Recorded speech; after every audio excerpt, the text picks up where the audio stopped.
Indiana Newsdesk is made possible in part by the following: Indiana University's Center for Applied Cybersecurity Research, presenting Security Matters, with tips for improving online security in 3 minutes or less. Smithville Communications, serving Southern Indiana with high-speed fiber gigabit internet. Smithville Fiber Gigabit Technology. Tap the power. And by WTIU members. Thank you.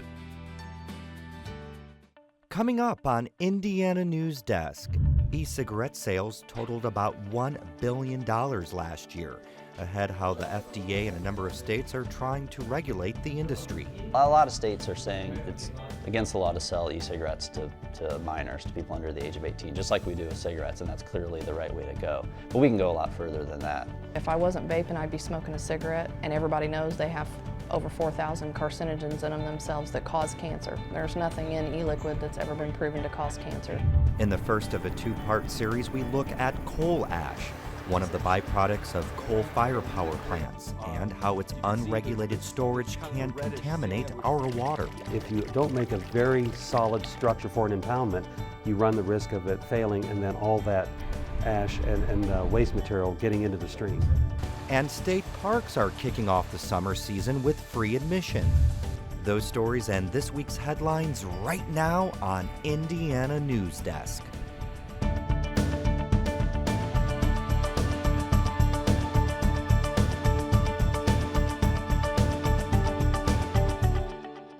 Hello, I'm Joe Wren and welcome to Indiana Newsdesk. E-cigarettes are a billion-dollar industry. Sales continue to increase as manufacturers market them as a safer alternative to smoking.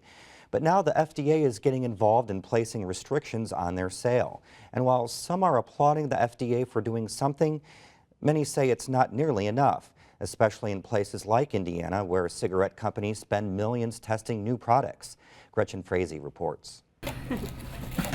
Jamie Rake smoked for 25 years, and up until a year ago, she was smoking as many as 2 packs a day. She says it's not just the nicotine that kept her habit going. She liked the feeling of having a cigarette in her hand and the routine of inhaling the tobacco and blowing out the smoke. So she wasn't really interested in quitting until last year, when she learned about a new device. The vapor made me quit because I went straight from smoking to vaping, and I never smoked a cigarette after I got my e-cigarette. Vaping, as Rakes calls it, means smoking electronic cigarettes. Here's how it works. An e-cigarette is a battery-powered device that contains nicotine mixed with propylene glycol, a liquid that's found in a variety of products from shampoo to asthma inhalers. As you inhale, the device converts the liquid to vapor, which you can then breathe out. A key difference between these products and traditional cigarettes is that e-cigs don't have tobacco in them, and that's why e-cig advocates like Rakes say they're a safer and healthier alternative. I've felt nothing but better since I started vaping. I can breathe better, I don't get winded. I could probably go out and run around the building and be fine at this point, where before, if I went out and tried it, I'd make it about a quarter of a ways down and be out of breath. But many health experts say it's too early to tell if e-cigs are really better for you. Studies that we've seen so far is that the electronic cigarette is not an evidence-based way to help people quit smoking, at least quit smoking long term. Cigarette companies, meanwhile, are investing in e-cigarettes. The reasons make a lot of sense. E-cig sales brought in an estimated $1 billion last year, and in many states, including Indiana, they're not regulated. Compare that to traditional cigarettes. States have been increasing taxes on them and implementing outright smoking bans. States aren't sure what to do with e-cigs yet, though.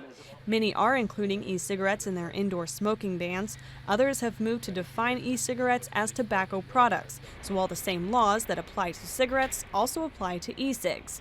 Indiana already bans the sale of e-cigs to minors, but Indiana Department of Health officials say they're waiting for the FDA to finalize its rules before taking any further steps to regulate the products or the companies that sell them. Indiana is at the heart of the new market. The state has long been a test market for tobacco companies, and last year Newmark, a sister company to cigarette manufacturer Philip Morris, also tested its new e-cigarette Mark 10 in Indiana. They always seem to pick Indiana to test market their products. They test marketed some of the new smokeless chewing tobacco products, the snus and the orbs and the sticks and products like that. They test marketed those in Indiana as well a few years ago.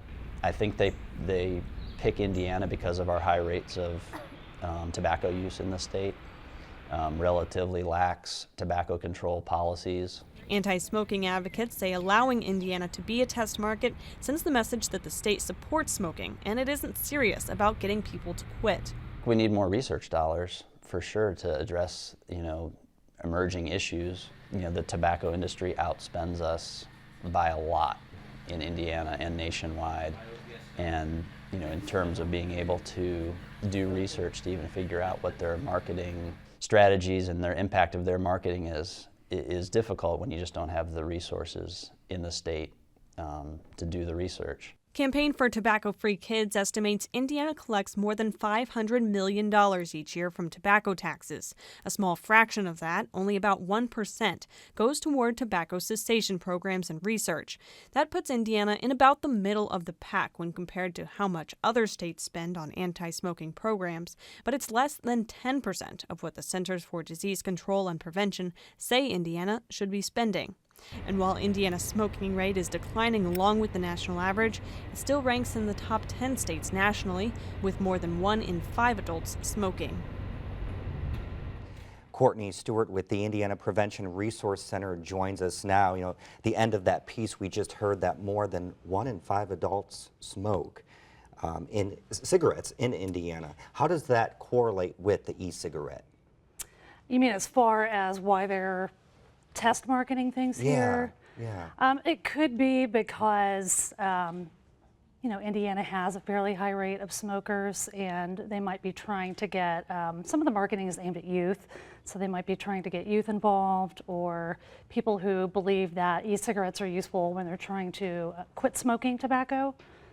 So is it safe to say that if Indiana has this high rate of smoking, could we assume that people are also going to start taking to e-cigarettes fairly quickly? We might. There's a lot of research. I know that Dr. Macy just addressed that when he mentioned that more research dollars need to be funneled towards e-cigarettes, and if they're a good cessation tool or not. It's not really known at the current time. So now, there was also talk about, in the story, youth, and you mentioned that too. What's the real concern about youth and e-cigarettes? The marketing. It seems, it would appear that they're marketing to youth. We saw this several years ago with the Joe Camel cigarettes and that whole marketing campaign. A lot of the flavors that they're putting out really appeal to youth. Strawberry, banana, coconut. Some of the packaging and the sleeves that are available for the electronic cigarettes, one of them is Angry Birds. So, it's a youth market, or so it looks to be. What can states do to try and prohibit minors from using the e-cigarettes? Well, the states can pass laws, from selling. Indiana has done so. E-cigarettes, I believe, are banned on the IU campus. So policies like that, trying to get some more research and education about about electronic cigarettes and the harm, as well as the benefits if people are trying to quit. So, but to be somewhat real about this too, if people are going to smoke, yes, wouldn't you prefer to see them smoking the e-cigarettes rather than a regular cigarette? I think that's a good question. I can't answer it because we don't have enough research behind e-cigarettes to really say whether or not they are dangerous to the person inhaling them, or if the secondhand vapors are a problem. It's not yet known. So there are also two different types. There's a difference in flavor, alcohol versus flavor e-cigarette liquid. Is that true? Is there really a difference between those two? Well, it depends on the product and if it's, who's testing it. Some of the products have nicotine, and they also have just chemicals that people are inhaling, and that it's called vaping. And then some of the other products just have flavoring and water, essentially, and there is no nicotine. So it depends on where you buy the product, if it's tested, what chemicals are in there, who knows. Very interesting. Thank you for shedding some more light on the situation. Thank you. Now for headlines, we go over to Alex Dirkman for an update on this week's top stories. Thank you, Joe. A federal judge could soon decide on a case challenging the state's ban of same-sex marriage. Lambda Legal, the organization that is representing 5 same-sex couples, and state attorneys presented their arguments before a federal judge in Evansville today. The state argues it should have the right to determine whose marriages it will recognize, while the plaintiffs argue same-sex couples are guaranteed the right to equal treatment under the Constitution. The same federal judge issued a decision earlier this month ordering Indiana to recognize the marriage of one same-sex couple. He said not doing so could cause irreparable harm because one of the women has ovarian cancer. Purdue President Mitch Daniels says the results of a safety report show there are things the university can do to improve campus safety, but none of them would have likely prevented the shooting death of Andrew Bolt earlier this year. The ad hoc panel aimed to evaluate how the university responded to the shooting and whether additional steps could have been taken. Suggestions include increasing availability and awareness of mental health services, making it possible to lock all classroom doors from the inside without a key, and having the emergency text alert system be opt-out instead of opt-in. The Indiana House Ethics Committee Wednesday cleared Republican Representative Eric Turner of any technical wrongdoing. The committee was charged with investigating whether Turner improperly lobbied against a nursing home construction moratorium when he and his son both have ties to the nursing home industry. The committee plans to meet this summer to consider changes to the ethics rules, including refining the financial disclosures. The U.S. Senate failed Wednesday to advance a measure raising the federal minimum wage to $10.10. Indiana senators were split on the issue. Joe Donnelly voted in favor of raising the minimum wage. Meanwhile, Dan Coates voted against the measure, saying far from solving the problem, raising the minimum wage would end up costing jobs and not really helping those who need it most, particularly unemployed and underemployed Hoosiers. Supporters of the minimum wage bill need 60 votes on a procedural motion to advance debate on the issue. They fell short, 54-42. Indiana lost a challenge against new federal pollution rules that hold states responsible for smog and soot emissions that cross state lines. Indiana joined Texas and 12 other states in the lawsuit, arguing the Environmental Protection Agency regulation violates the Clean Air Act by not giving states a chance to calculate how much pollution they are responsible for. The rule instead parceled out responsibilities among states through a formula based not on the amount of emissions but on costs. A federal appeals court sided with the states, but a 6-2 Supreme Court majority ruled calculating the amount of emissions each state produces is both impossible and a step beyond what the Clean Air Act requires. Teachers have 4 months to prepare to implement new academic standards the state approved this week. State Superintendent Glenda Ritz says she's confident the new standards, which replace the Common Core, are rigorous and right for Indiana schools. Opponents of the nationally crafted Common Core expectations say the new standards are just a rebranding of subpar expectations. A proposed charter school in Bloomington is withdrawing its application. The Green Schools founders had applied for a charter with the Indiana Charter School Board in hopes of starting a school in 2015, but the charter board told them there were too many issues that still needed to be resolved. Their budget was too small, for example, and they weren't offering teachers enough money. If the Green School wants to reapply, it could do so in September. Another proposed charter school in Duggar was also denied an application yesterday. To cut costs, Duggar Elementary and Union Junior Senior High School are set to close at the end of the school year. Some of the school's parents are hoping to open a charter school so their children did not have to be absorbed into the district's other schools. But Indiana Charter School Board members say the parents' plan did not meet its standards and wasn't likely to be sustainable. Officials at the state's largest school district say their students will not take Indiana standardized tests online and instead will use paper tests. Fort Wayne schools are calling on the state to conduct a third-party review of standardized scores after it experienced disruptions during testing for the second year in a row. School officials say this year's I-STEP problems were related to computer network issues on the testing company's servers. But State Superintendent Glenda Ritz says she was not aware of any statewide problems. The number of Hoosier workers who died on the job last year nearly doubled from previous year.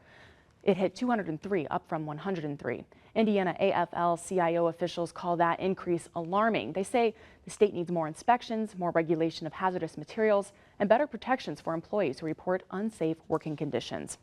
A federal judge has set May 4th, 2015 as a trial date for 2 men who were with Indiana University student Lauren Spear the night she disappeared. Spears' parents filed a negligence suit against Jay Rosenbaum and Corey Rossman. The judge dismissed the lawsuit against one other man late last year, but allowed the suits against Rosenbaum and Rossman to move forward. No criminal charges have been filed in the case. And the state is allocating $65,000 to fund a study aimed at understanding why Indiana has the second highest rate of sexual assault among teenage girls in the country. Representative Christina Hale proposed the study during this past legislative session. She says policy leaders need more information to help them understand why the problem is so bad in Indiana and why so often these assaults go unreported. The study will be finished in the fall, and Jo Hale says that she hopes the results will help lay a groundwork to create policies and programs. Sure. Well, thank you very much, Alex. Sure. Coming up next on Indiana Newsdesk, the White House launches a new initiative to combat sexual assault on college campuses. What Indiana's universities are already doing to reduce the rate of sexual abuse. Indiana has more coal ash ponds than any other state. We explain the threats they pose to the state's waterways. Coming up right here on Indiana Newsdesk. The fact that PBS is the most trusted media outlet in the country means a great deal to me. We live now in the most multicultural, multiracial, multi-ethnic America ever. There are a lot of voices in this country that need to be heard. I think that my job is to help Americans re-examine the assumptions that they hold, to expand their inventory of ideas, and hopefully to introduce Americans to each other. And we take that challenge seriously every day.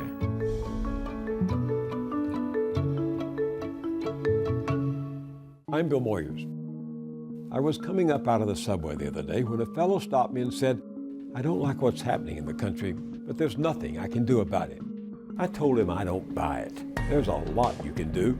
First, get the facts, and then get involved with other people who are trying to change things.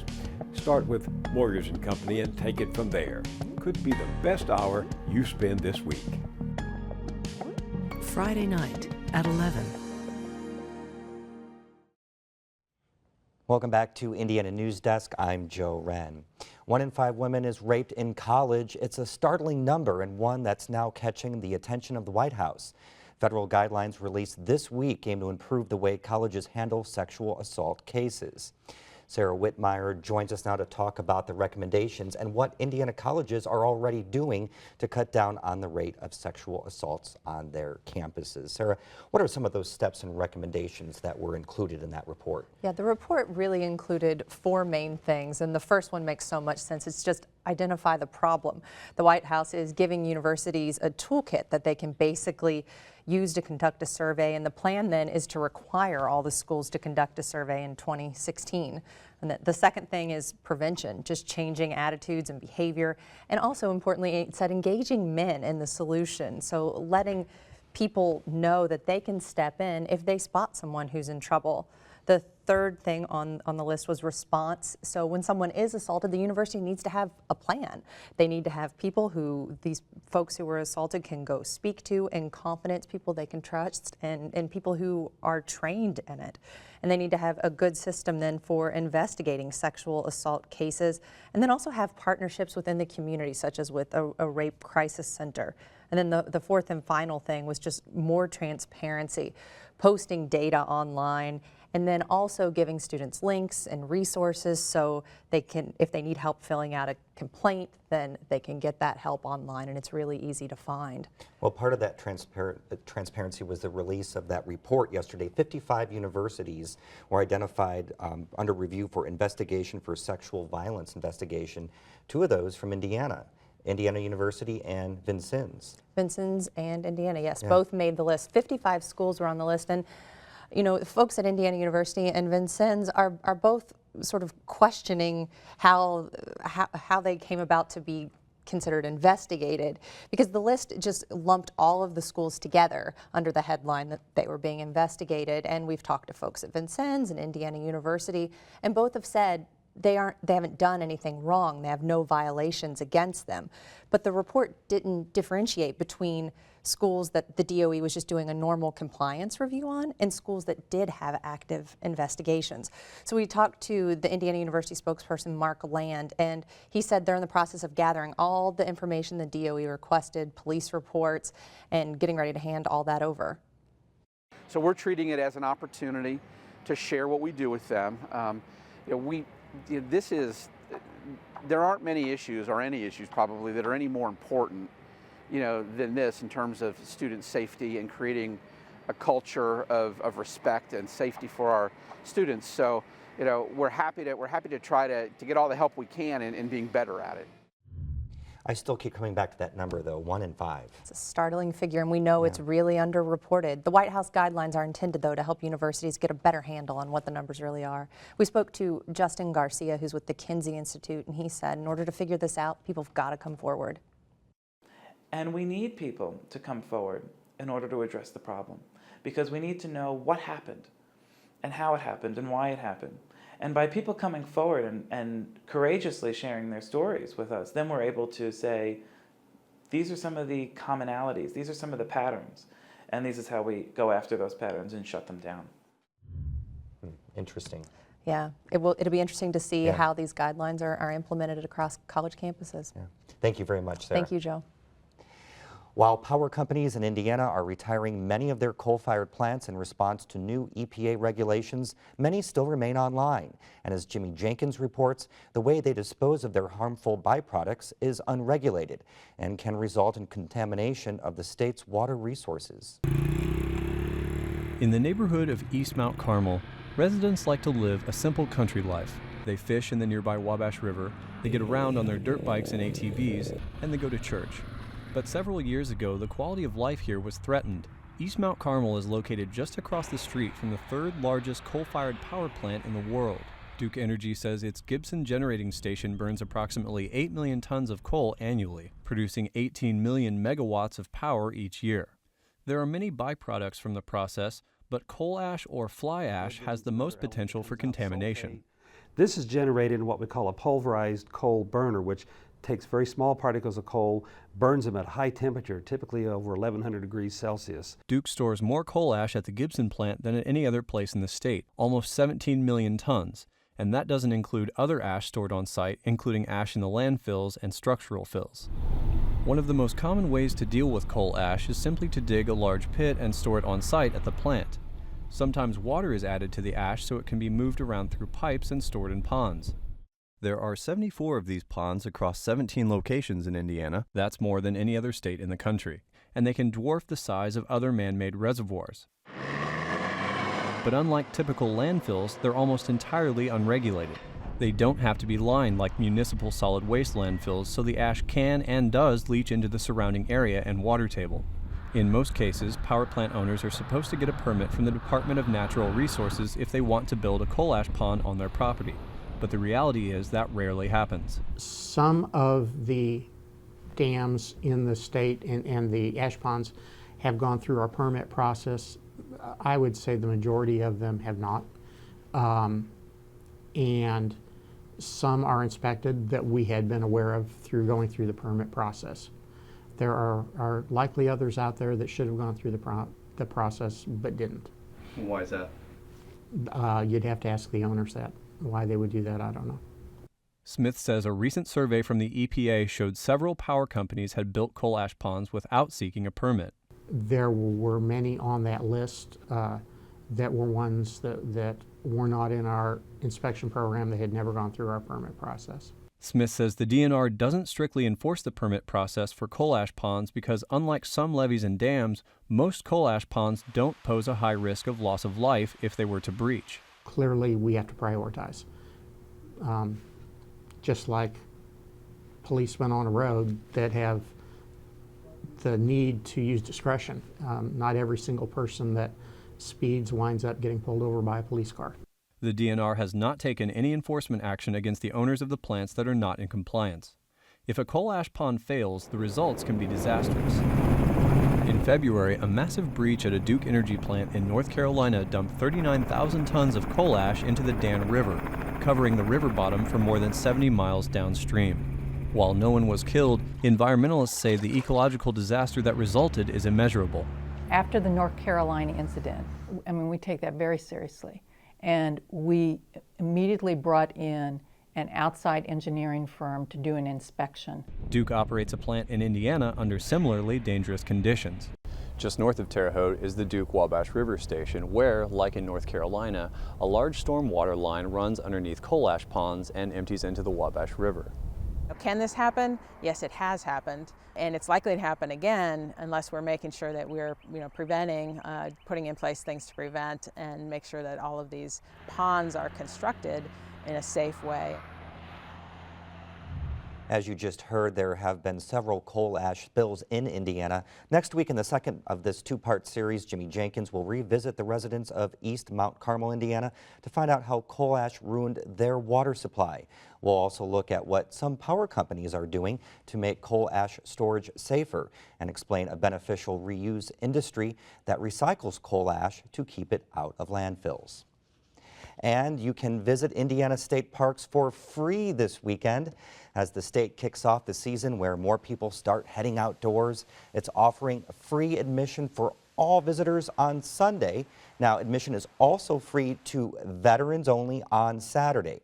The State Department of Natural Resources is hoping the incentives will bring more people outside to enjoy the trails, plants, and wildlife.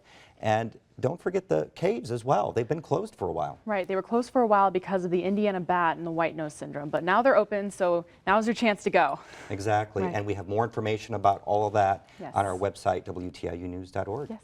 All right, Right there. Thanks, Alex. And that's the end of this program, but our work continues online as we cover the news in Southern Indiana throughout the week. Again, it's all online at WTIUnews.org. For all of us here at WTIU, have a great weekend.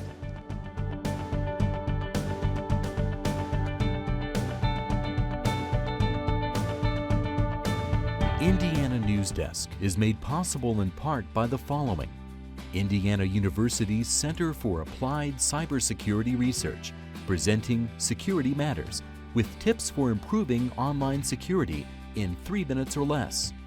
Smithville Communications, serving Southern Indiana with high-speed fiber gigabit internet. Smithville Fiber Gigabit Technology. Tap the power. And by WTIU members. Thank you.